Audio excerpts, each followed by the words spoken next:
when you're first talking about doing a massively multiplayer game for BioWare, really the vision of what that game would be was to bring storytelling, BioWare storytelling, to the MMO space. Star Wars, I know I associate it very much with the incredible legacy of storytelling.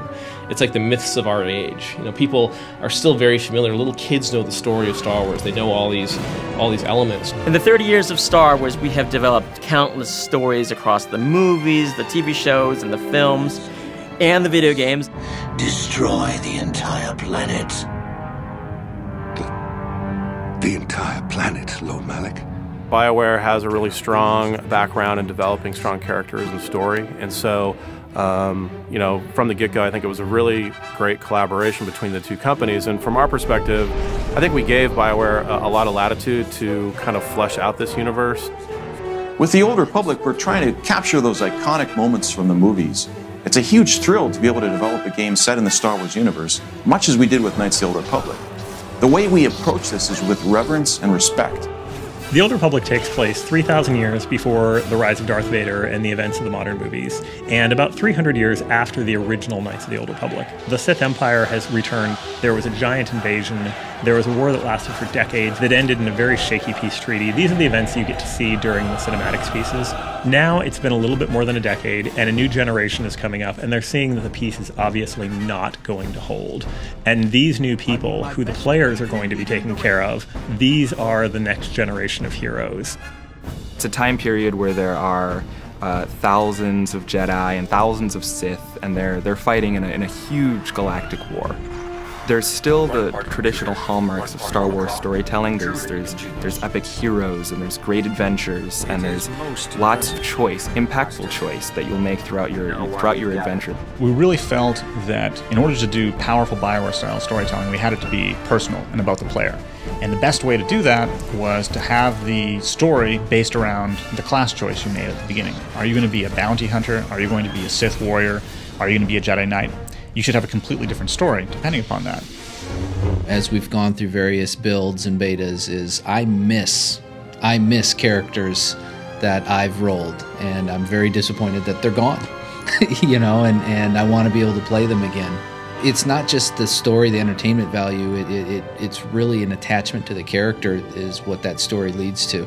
Wow, we're really meeting Mandalore. Oh, this is going to be incredible. LucasArts has provided a great deal of the voiceover work, the music work, the sound effects work, and that's been this absolutely awesome experience. Of course, there's a great deal of VO in this game. Being able to breathe life into these stories that BioWare has written with really talented actors and really talented voice directors has been a thrill. Criticism. Capture and imprisonment are inefficient procedures, Master. Consider adopting an all disintegrations policy. There are many different relationships in the Old Republic.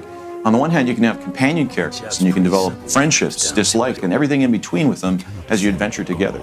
Moreover, you play with other people in this MMO. It's a social experience. You develop friendships online as you adventure together through a galaxy that's set thousands of years before the Star Wars movies. I lose sight of the mechanical aspect of it, which to me is the perfect thing for an RPG. I'll lose myself in the stories, I'll lose myself in what's going on. I always find myself wanting to explore our enormous worlds and wander over a ridge and see how to get to the next new area. Epic is a word that's so overused, but honestly, it just applies so well to Star Wars: The Old Republic. It's so big. Like the moment you actually get your ship, there's these sort of key beats in the game that have an incredible impact. Like you walk into this hangar and you see your ship and the music's playing and it's yours. And then you go to the galaxy map and you go, wow. And then you start seeing all these familiar environments that you remember from the movies, and you're like, I'm here. We want to make sure every time you go to a planet that you're getting kind of a new experience. From the art side, that was always something that if you'll hear me talk about color being important, right, I think that's something that is very evocative for a player. Is just that initial burst is that you're getting a new sense of color. The audio guys come in with sound, right? So those things that speak to you at a more emotional level, a deeper level, are things that we try to hit very first off. We started out with Corbin was our first world that we developed, and we worked hard to develop the look and feel of the game and how we wanted the art style not to look old after a while. So we kind of came up with this kind of stylized realism. Each piece of these worlds has been handcrafted. Every corner you go around has something new and interesting and something different. Star Wars: The Old Republic has come together amazingly well. I've been surprised multiple times over the course of the project. One of the biggest things was just how cinematic the game has become. I've played all the different classes. There really aren't any bad choices. I think people will probably gravitate towards some of their favorites, but I think they would be doing themselves a disservice if they didn't really branch out and create some other different character types and really get a sense of what this universe has to offer. I hope when the game comes out and it starts to grow, we bring in people who haven't traditionally been fans of the MMOs, as well as the hardcore MMO fans. The people come in who love Star Wars, who love role-playing games, who just love the idea of being out there and having this great big adventure, and they say, hey, I can get into this, I understand this, I always wanted to have my own Star Wars trilogy, and now I do. I think the gamers will be excited about this being personal stories. Because of the way the game works, you can make choices. You can go light side or dark side. There is no black and white with Jedi and Sith in this era. The fans have been an essential part of making this game possible. They're really, really dynamic and active in the community. Our fans are our best ambassadors. If they love the game, I mean, they can bring their friends in. So we have put a real importance on the relationship with them. In Star Wars: The Old Republic, we want to have world-class service as well as a world-class game. Not only are you going to be exploring dozens of different worlds and starships and environments in the game, but you're also going to be doing it with hundreds and hundreds, if not thousands of other people at the same time in one world.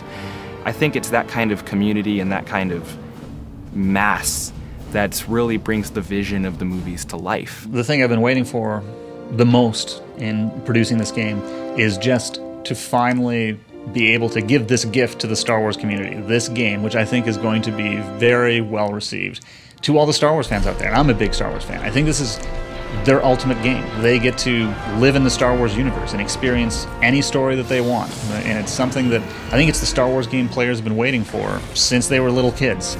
The shipped content is only the beginning. As soon as you get in there and we go live, very soon you guys will get to hear about the new cool stuff coming just a little while after.